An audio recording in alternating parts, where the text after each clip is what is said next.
Hi, and welcome to Answers News for Monday, February 22nd. I'm Avery Foley. I'm here with Tim Chafee and Dr. Jennifer Rivera. We've got a couple things for you here as we wait for people to get their notifications and jump on. The first thing I want to mention is our annual Dia Latino event, which is taking place on October 16th at the Ark Encounter and October 17th here at the Creation Museum. This is always a really fun event. If you know anyone, or if you yourself are a Spanish speaker, make plans to come to this event and just enjoy the Creation Museum and the Ark Encounter during our special Dia Latino event and outreach to the Latino community. Have you been part of these before? I have been around when they've been going on and Yeah, they've asked me to be at the Ark for I think the first three, and then we had to cancel it. Or it was different last year, the year before they did something different. But one of the coolest things is they put me outside the graphic novel exhibit, the Why the Bible is True exhibit, or Can We Trust the Bible?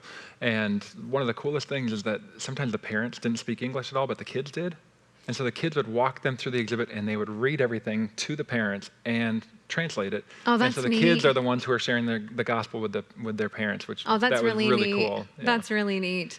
Yeah, so bookmark that on your calendars. I'm sure with how fast this year is going by, October will be here before we know it. The other event, speaking of things here before we know it, this one's in November.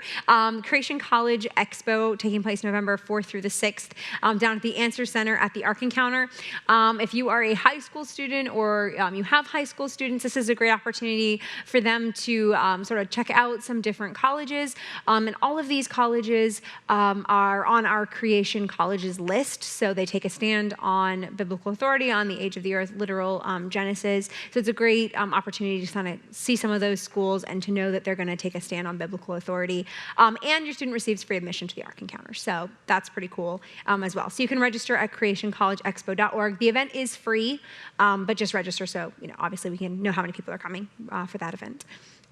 All right, our first one, our article here is a really fun one. I thought this one was so sweet.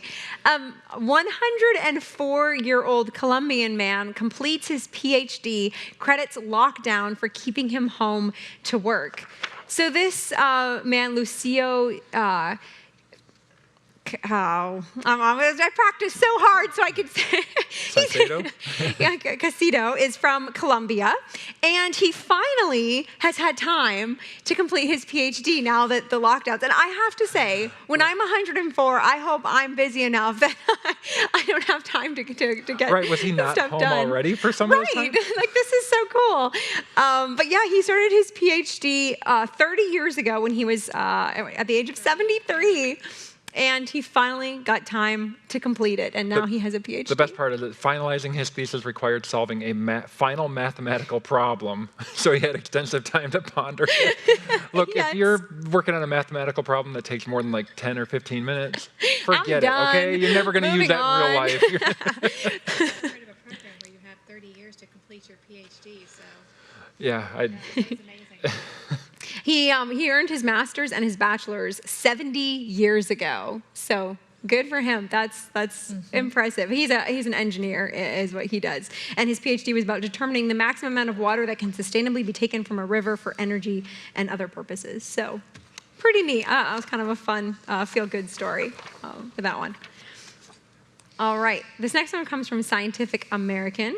Spider legs build webs without the brain's help. So this is looking at a study of spider legs, which they use to spin their webs, and looking at how each leg actually functions as its own semi-independent computer, meaning it sort of passes by the brain and is able to do this without engaging the brain, which is really incredible that they were able to figure that out, and that spiders are able to do that. We see God's design in something just as small and seemingly insignificant as a spider. You see there God's incredible design. And here I always thought the spiders were just part of the curse.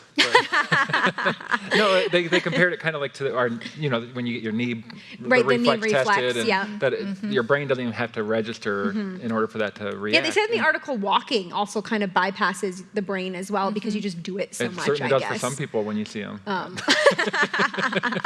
Well, they talk about how the spiders can actually regenerate their broken legs, and how when they're missing a leg or only have a partial leg, they automatically adapt to that and continue to spin the web and without using their brain. Right, without even having to really think about it. I thought that was just fascinating. And they talk about how this has applications potentially for robotics, and they can use some of these, what they're learning from these spiders, which is just another example of biomimicry and taking what the ultimate designer has made and using those designs for the different things that humans design. Although I don't know if a spider robot would, that's pretty creepy. Yeah, I've seen enough movies to know that spider robots aren't good ideas. Idea. I don't know that people would get behind the idea of a spider robot. I did see an article they made a mosquito robot, though. It looks just like a mosquito, but it's a little tiny, like, drone. Oh. Yeah, I don't. That seems like, yeah, but as long as it doesn't suck blood or something, fine. This seems like a really good way to have your piece of technology destroyed. Like, oh, mosquito. Oh, shoot. Whoops. All right, next one comes from Science Daily. Genetic evolution doesn't always take millions of years. So this is about Tim's favorite bird. Yeah, who picked these? European you picked my two least favorite animals on Earth, the spiders and then these things, starlings. I thought European starlings were your favorite. You love how... Now, why don't you like the starling? You need to say why. Okay, Some people may not be familiar with If you're not familiar with starlings, in the fall and in the winter, you might see hundreds of thousands of them flying around in the air, and they look kind of cool, like they do this big wave thing. And they look so cool. Yeah, until they go over your car, and you have like 85 different droppings, and they're like purple, and it's like cement in the cold weather, and getting them off of there is a pain. Yeah, they said the smell is offensive. I hate these things. So now we all know Tim's feelings about the poor European starling. The reason they're called European starlings is they are an invasive species. They were released back about, I think they said 80 birds were released in 1890 in New York City Central Park. I knew they were an invasive species, but I didn't realize why until I read this article. Apparently, some group of people were trying to introduce every bird that's in Shakespeare's plays to North America, which is a terrible idea because that's how invasive species start. And the starlings really liked North America, and now they're everywhere. So somebody should invent a time machine and go back and stop them from doing that. Stop them from, wait, don't do that. But this is a genetic study looking at the DNA of different populations of different European starlings across North America. And the researchers who were looking at this were like, for a long time, we didn't think this was possible, that we thought it took millions of years for genetic mutations to change a genome. So what they've seen is in the 130 years that European starlings have been in North America, they have adapted to a wide variety of different environments. And so these scientists are just shocked, well, evolution has occurred so quickly. But of course, it isn't really evolution that's going on here. This is just natural selection and adaptation. The information was already there. Which fits our model perfectly, and we've been saying this all along. Yes, no big shock. They can also interbreed with each other. No big shock The good news is, Tim, that at their peak, I think, which they said was around the 1970, there was 85.1 million. They're about half that now. So that's good news. No, there were 166 million in 1970. Now they're down to 85. They continue to reduce in number. Yeah, if they got down to 85 instead of 85 million, that's okay. It's still bad, though, because all bird species are declining. But apparently the European starling is going to decline more, and Tim will be very happy. Yeah, but stay in Europe. Go back to Europe. All right. So this one kind of is similar to what we were just talking about here. This is from Yale Environment. Assisting evolution. How far should we go to help species adapt? So, of course, European starlings aren't the only invasive species. There's loads of others, oftentimes brought there by people who didn't realize the impact they would make. So in Australia, for example, rabbits were introduced, and they really liked Australia. They just took over. And so, well, what kills rabbits? Well, cats and foxes will kill rabbits. So those were introduced. But they really liked Australia too, and they took over, and now there's just so many feral cats, and they kill not only the rabbits, but they kill a lot of the indigenous species that are found nowhere else, the different marsupials and things like this cute little... I think burrowing bettong. Yeah, burrowing bettong in the outback. And so a lot of these species are going extinct. And so different researchers in Australia are trying to help these species survive all these different threats. And one of the ways they've been doing that is getting rid of some of the cats and foxes. But this is different. This group is different, yeah. Yeah, this isn't just about, hey, let's get rid of the predators. This is, let's help the prey figure out how to become... evolve, as they say, but really it's just adaptation. Yeah, it's not figure out how to be better at surviving. And so this is really pretty clever, actually. We were talking about this one beforehand. And I think this is a good use of scientific method. It's but it's not evolution. No, so if you want to describe it. adding new, there's no So process they have these adding new big genetic fenced-in information. areas, this researcher that covers acres and acres and acres, and they have some of these cute little critters in certain areas. The greater throughout. bilby and then the they burrowing just throw in the bedfawn. cats. And then they throw cats in Throw some some of the cats in there, enclosures, and but not let's in other see ones. what happens. And then they found that the after a while they took the ones that survived the cats out of that enclosure, and they took ones that had never had cats. And then they found out that the ones that had lived with cats actually survived better than the ones who'd never been exposed to the cats. And they aren't sure if this is behavioral or perhaps it's genetic. Hopefully it's genetic and it can be passed along to future generations. But it's all this sort of experiment to see, can we help species adapt to these different environments to help them survive? Now, I wish the article would have God's creation. explained why they were surviving better rather than just that they did. Right, Is it didn't that explain, do they burrow yeah. deeper so that the cats don't get to them? Are there certain, and those are the ones that were able to survive. It's not evolution, that's just natural selection. Right, yeah, yeah. But they didn't really say what it was. But Yeah. still, pretty interesting research is being done. And as the article talked about, out-of-the-box thinking that this conservationist does. And they said that she's willing to do that when most other people just continue to do what we've always done. And maybe you need a solution like this.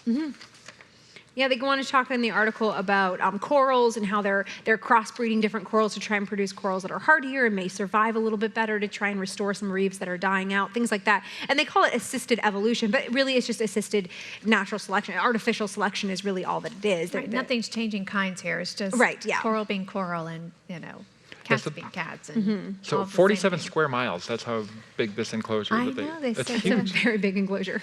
Yeah. But there's a lot of room in the outback. That is true. Not a lot That is going true. on. Not a lot of competition for space there. But yeah, a good example of people trying to be good stewards of what God has created, whether or not they recognize that's what they're doing. And as biblical creationists, we have the ultimate foundation for wanting to be good stewards is because God has given us dominion over creation. Right, we're to not care for opposed it. to conservation efforts. Right, absolutely if not, yeah. they're done correctly and if they keep the biblical view in mind. But when it is at the expense of humanity, where animals are placed as being more important than humans, and which is what a lot of The whole worship of environmentalists Mother do, Nature then kind it of becomes thing, yeah. problematic. And I think that's a good reminder for Christians. Sometimes we'll see the abuses and we kind of go the other way and or there's some Christians who might have the idea, well, it's all going to burn anyway, so who cares? And it's like, no, we Not a are biblical supposed to view. take care Yeah, of what God yeah. has given us and be good stewards of it. Yeah. A Different Shade of Green by Dr. Gordon Wilson, which is a book you can get on our website, is an excellent resource for a balanced view of what biblical stewardship actually is and how we can practically implement that. So Right, I and we talk recognize- about that down at the Ark Encounter at the Ararat Ridge Zoo. We have Yes. some signage about that as well. All right, this next one comes from the National Catholic Register. Virginia House advances bill repealing protections for faith-based adoption agencies. So different agencies that place children in families, obviously some of those have guidelines based on their conscience, perhaps based on the Word of God, on who they will place children with. Many agencies want those to be married families consisting of a mother and a father. And of course that clashes with the entire culture and this whole idea that men can be women and women can be men and two men, two women, whatever. And so Virginia, the House of Representatives, passed a bill that basically removes the previous conscience protections that allow different groups that do start their thinking with God's word or have these different conscience issues, those bills allow them to continue to operate and not have to place children in same-sex homes or whatever.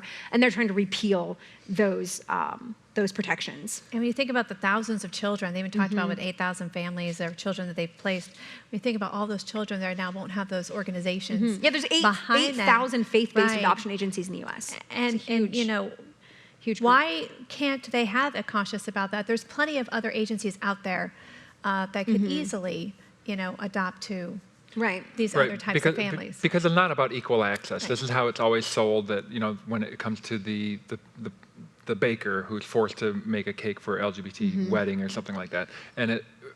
But there's plenty of other bakers who would have done it. Right, So it yeah. isn't about having equal access. It's about forcing people to accept your dogma. And so it's not about equal rights. It's not anything like that. And the same thing's happening here. You have to conform or we will shut you down. And that's... It's the whole idea that religious freedom isn't the freedom to actually live out what you believe. It's you can believe that privately in your own brain and in your own, maybe in your own home, but don't you dare bring that and actually live out what you actually believe. But not even, some of them not even in your own home, because if Yeah. you teach it to your kids, that's child abuse. True, yeah. So you yeah. can't even do that. Keep because it inside. don't speak it. That's not religious freedom. But it all comes back to a worldview issue. Yeah. Who does the child belong to? Is it that God owns them and he lets the parents raise them and he's given them to the parents, or is it the state owns them? And the prevailing worldview that we see in our society is that the state owns them and the parents don't have those rights. All right, this next one here comes from Live Action.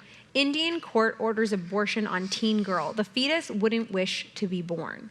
So this is news coming out of the country of India, where a 15-year-old girl who's pregnant, who's about 11 weeks pregnant, doesn't want to have an abortion, but her aunt petitioned the courts to basically force her to have an abortion because she, I guess, doesn't think that the baby should be born.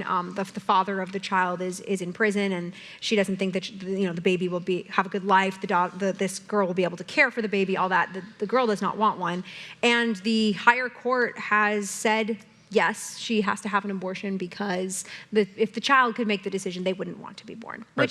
That's what the judge said. Yep. Is that the child would not wish to be born, but and what gives the judge the authority to determine that? But we were talking about this beforehand. India is a very different culture. This is not to, by the way, I'm not excusing it at all. I want you to understand where they're coming from. So if you know much about India and Hinduism, which is the prevailing worldview and belief system that's there, they have a caste system where you have the people who are on the top, really like 4 different levels. If you're one of these undesirables, one of these untouchables, it's the reason why you're poor and you don't have anything is because of karma, because of your previous life. You did something wrong. You deserve this now. And so from that perspective, from that worldview, if this child is going to be born into a poor environment, well, it's better to just let them die before they're ever even born into that environment. And maybe they'll get a better reincarnation. So it's a very different way. The judge brings that in. He says, he talks about avoiding we birth. do celebrate life, he says, but there should be liberation from the cycle of births and deaths. He's bringing his Hindu beliefs into this and saying, oh, well, we want to be freed from this, so let's free the child from this, and maybe they'll get a better incarnation or whatever. The child wouldn't want to be poor. He's making this assumption, so I guess it's better to be dead in his eyes. Yeah, it's a very different way of thinking about life, but it's one of the reasons why you have people like Mother Teresa who went over to India and worked with the poor, because the people in India didn't work with the poor because they belong there. That's what they deserve. Yeah, they deserved it. Yeah. Right. And that's very foreign to a Judeo-Christian worldview where you stand up for those who are downtrodden, where you feed the hungry, and we're called to do those things. And what's interesting is the book of poems, they call it, that this idea comes from is recognized apparently as one of the greatest works on ethics and morality. It's just shocking that would. Well, we have plenty of ethics textbooks in the United States that are very talk about ethical. abortion and other things like that, and saying that you should do it or that it should be fine. It's a very, very, very tragic story. That this baby is a victim. This poor 15-year-old girl is also a victim as having this horrible thing done to her. And it's a really tragic story that highlights how much worldview matters. What you believe, where your starting point is matters. This judge's starting point is clearly his Hindu beliefs about reincarnation and all that. And that has led to deadly consequences for the life of this child. So we want to encourage everyone, whether they start from a secular, atheistic starting point, or whether they start from a Hindu start point, whether they've kind of mishmashed a whole bunch of things together. Start with God's word as the foundation for your thinking. It is consistent, and it consistently values human life right from the very, very beginning. So speaking of the very beginning is not birth. Right, the very beginning is the moment of fertilization. So speaking of not respecting human life, this one here, study reveals stunted bone growth in youth who take puberty blockers. So the children of today are the victims and casualties of this whole ridiculous gender nonsense that's being pushed on the culture. It's basically experimentation, too. Oh, yeah, medical experimentation on kids. It's nothing short of child abuse. We've said that multiple times in the show, and we will continue to say it because that's what it is. And study after study is showing these puberty blockers that they keep putting kids on are not good for them. They lead to problems like because it basically stops their bones from developing the way they're supposed to as you naturally go through puberty, which can lead to osteoporosis later on in life. Obviously, if you're pausing puberty, that can lead to sterility, all kinds of different problems. And just yet another study coming out and saying, and it didn't address their psychological issues at all. Nope. The study found that most of the kids still were just as psychologically, disturbed about this whole situation they were when they started the study, regardless if they had the blocker. So Yeah, had it's no really impact tragic at all. what is happening to young people in our culture and around the world with this nonsense. I mean, think of what Jesus talked about. If anybody causes one of these little ones to stumble, it's better to have a millstone tied around their neck and thrown into the depths of the sea. What are we doing to young people? Not only with abortion where young people are being killed, but then when you have things like this where a person who's 5 or 6 years old or even younger maybe can decide, well, I want to change my gender and you got to start giving me these pills. Yeah. They're not old enough to drive yet, but they can do that. They're not old enough to vote yet, but they can do that. They're not old enough to buy alcohol or all these Right, other things yeah. you say you got to be an adult for, but they can They can make these life-altering decisions. Right. Yeah, and there are, we've talked about them on the show before, adults who went through this as teenagers and who are now saying, what on earth, what were these adults thinking who counseled me this way and let me do these things? And we're going to be seeing more and more of that. I think this is the tip of the iceberg of what's going to come out as far as physiologically and what's going to happen to these kids. When And you it's drift from biblical truth, this is the nonsense you Yeah, end it's, up with. it's what we hurts talked about real before as people. well. As it's just that whole postmodern mindset to subvert and to go against everything that is from a Judeo-Christian worldview. It doesn't matter how bizarre or how crazy it is, go for it, because you want to tear down that structure that's there. And so that's one of the reasons why a lot of people push these things. It's not because they care about the children, because if they did, they wouldn't be doing this. Right, yeah. Or they'd be looking at the real issues of why these children want to do that. I mean, lots of research has shown that often it has to do with abuse in the past or different mental health issues. And instead of addressing those, they just give them these puberty blockers, which doesn't fix anything. And then they encourage it for a lot of other people who maybe aren't even having these struggles yet. They're saying, oh, you should desire this. Yes, And so they're holding it up as something that's desirable. The way it's being pushed And yet it's through destructive. social media and through the Movies school system and movies and things like that. This next one comes from New Scientist. Ancient caterpillar had armored spikes to protect it from early birds. So, What are birds? I think you need yes. to This define is the best birds. line in the- Define it Sorry, for us, yes. Okay, so when we talked about the starlings earlier, we forgot to define What that a bird starlings is. are birds, and then we forgot to define birds. So for Right. all the confused viewers who are like, wait, I don't know what a bird is, I'm sorry, that was my fault. I'll define birds now, okay? Because this article is very helpful, talking about the natural predators of caterpillars. They're birds, a group of specialized feathered dinosaurs. So just in case you were really confused about what a bird is, it's a feathered dinosaur. I'm glad you a cleared that up. specialized Right. feathered dinosaur. Yes. Right. So, there you So go. when you're defining something, you don't define it by using something that you're less familiar with. Okay. We've all just seen the dinosaurs running around outside. Exactly. The birds are feathered ones of those. So why would they put this in there? Because they're just pushing an agenda. Yes. Okay. Trying to It- reinforce that concept as many times as they can that birds are dinosaurs. Right. I don't think anybody would have been confused if they left that little phrase just out. said So if they just said birds had evolved by this time. No one would be like, wait, what's a bird? I Right. don't know. I'm confused. All right. So the caterpillar. Okay, so the caterpillar. Forgetting about the birds for a little So while. what was interesting is there's really not that many caterpillars in the fossil record. I thought that yeah. was I didn't realize that there were so few. Yeah, they that just there was had a a study, very so- small handful of butterflies, moths, caterpillars. This one was preserved in amber, which is always neat because you're able to kind of see them more in like 3D and see some other features that might not be preserved if they're a fossil. Obviously, it's hard to fossilize a caterpillar because it's like soft, squishy parts. Maybe for the maybe it most ate part. some dinosaur blood and we can have Jurassic Park. Wasn't the whole point of that it's a bad idea? Yeah. Bad idea park. Like, There's enough movies to show us that's a bad idea. this is a bad idea. But when they looked at this particular specimen that they believe to be 100 million years old, found in this amber in Myanmar, they're like, surprised because in their view this shows that caterpillars diversified very early in evolution. So caterpillars evolved and then immediately diversified into various forms really, really fast. So evolution was super, super rapid. Almost as if they were created according to their kinds, fully formed and functioning, like the Bible says. Yeah, and They actually said they were normal, in quotes. Yeah, But the other ones are caterpillars- normal. Yeah, right? the other ones were because no normal. other creature has Right. They're a wormy defense thing with some structures or feet on anything. it. A wormy thing with some feet on it. Which is the Normal. most scientific explanation of a caterpillar I've ever seen, a wormy thing with some feet on it. Yeah, so one of the really cool things, I mean, if you think about this article and what they're saying is how they diversified or how they changed. Well, what do caterpillars do during their lifetime? That's Okay? like They the go through caterpillar lots of chain. change. They've got that down. That's what they do, okay? We have this DVD called Metamorphosis that we'd recommend. If you want to see I don't know, can we call it a miracle? I mean, it's just what God has done with Yes. these things. Amazing. So basically you take a caterpillar and suddenly it forms this chrysalis, right? Or this cocoon. And then it turns into like a ball of goo. Well, complete change. Yeah, for a it couple just of dissolves all for of a its few weeks or a organs, couple of all months, its it just everything, kind of dissolves it and it just becomes goo, and all of the body parts start changing, and suddenly out comes this moth or butterfly. It's it seems like a completely different creature. It's and there's so incredible. much. So this video goes through and has some pretty good animation, and it details all the different things that happen, and it's amazing.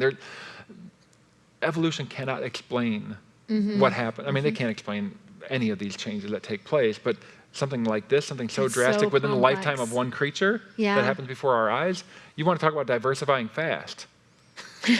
Look what happens within just a few months. So Yeah, definitely interesting DVD to check out. And just, it's in Romans chapter 1, where it talks about how it's evident to all that there is a creator through the things that he's made. Butterflies and caterpillars is one example of how obvious it is that there's a creator, including this crazy little armored caterpillar. yeah, I'm not sure where the first caterpillar ever got the idea, like, hey, let me build this little thing and turn into a ball of goo for a while, and then I'll Right. fly. You know, it just sounds like Right. fun. Always wanted to fly. Yeah, biblical worldview explains it much better. All right, so this next one. This one's fun. Goody. This one's great. Oldest DNA from poop contains a Neanderthal's microbiome. So if you thought being a scientist was all glamour and adventure and, all that, these particular scientists are looking at coprolites, which Yeah. is a fancy name for fossilized poop. Now, sometimes when human they talk about this, it's usually like in the context of dinosaurs, and it's like, okay, that's kind of exciting, but this is human. Human poop. Goody. Right. Yeah, Fossilized. really exciting stuff. It's kind of cool. What'd you though. do today at work? Oh, I studied human dung for the 8 hours. Wasn't that awesome? Sorry. But they did come to some interesting conclusions looking at this. So they believe that this is 50,000 years old, found in an archaeological site in Spain. And they looked at this and looked at some of the microbes, because all of us obviously have microbes in our guts that help us to digest our food, and your microbiome is extremely important. Well, Neanderthals had a microbiome as well. And so they started looking at some of the DNA of the different microbes that made up this microbiome, and they found that Neanderthal microbiome was extremely similar to our microbiome. Almost as if we're Shocking. part of the same created Can't kind that we believe it. didn't live How 50,000 could years that ago. be? How can that be? That can't be true. It is interesting that throughout the last, especially the last few decades, there's been a lot of debate about Neanderthal, and for a long time they were considered like subhuman or Yeah, not human. distant evolutionary cousins. Right, but in recent years, even the secular scientists have been saying, no, they were human. They're a different branch of humanity, or they're early human form, but they're still human. We have an exhibit here at the Creation Museum where we talk about the humankind, and we talk about how there is diversity within the humankind, and we show some Neanderthals, and we talk about some of the features that you see, still fully human. Okay? Descendants of Adam, Descendants of made Adam in God's and image. and descendants of Noah, because these are people who are Yep. post-flood. And so these are, they're fully human, they're our relatives, and same thing with some of the other, like Homo erectus. These are, fully human, but yeah, they might have looked a tiny bit different. Well, guess what? We look different. A little bit. Especially if Avery and I stood up. We look different. All right. It was fascinating, though, because when they're studying the microbiome, what they found is there are these generations of microbes, they say, that are like disappearing from our gut systems, and that's basically because our food sources have changed. Changed very quickly over a very short amount of In addition time. to like cleaning supplies, and they talk about all those things that affect the killing of bacteria, and it would explain why you would see certain microbes missing, we say, from our system today because of that. Yeah. The one line of the article here is talking about that microbiome. They said it may have been with us at least 500,000 years ago. So the idea that things can evolve and the planet can change so much for 500,000 years, and yet our microbiome stays exactly the same, just strains credulity. That just doesn't make any sense. It makes way more sense in a biblical worldview, where we're just talking a couple thousand years here, all members of the same kind, humankind, all descendants of the same human couple, Adam and Eve. Makes way more sense than the idea that the microbiome could stay the same over 500,000 years. Right, we've done articles here in the past few months about Neanderthals. They painted, or they Wore found jewelry, wore tools, or they makeup. wore jewelry. I mean, because they're human. Okay, now not Yeah. all humans paint. I'm I'm living proof of that. You don't want me doing it, okay? But or at least not all paint well. That's, Yeah, God did not gift me that way. but they display all the attributes of what it means to be human, and that's what they are. They're not ape men or ape women. They're not. There's no. They're not transitional forms. They are fully human, created in God's image, just like we are. Yeah, they end the article by saying Neanderthals were a lot like us. And it's like, well, creationists have been saying that for a really long time. Right. All right, well, that is all the time that we have for today, but we'll be back next time. So please join us then.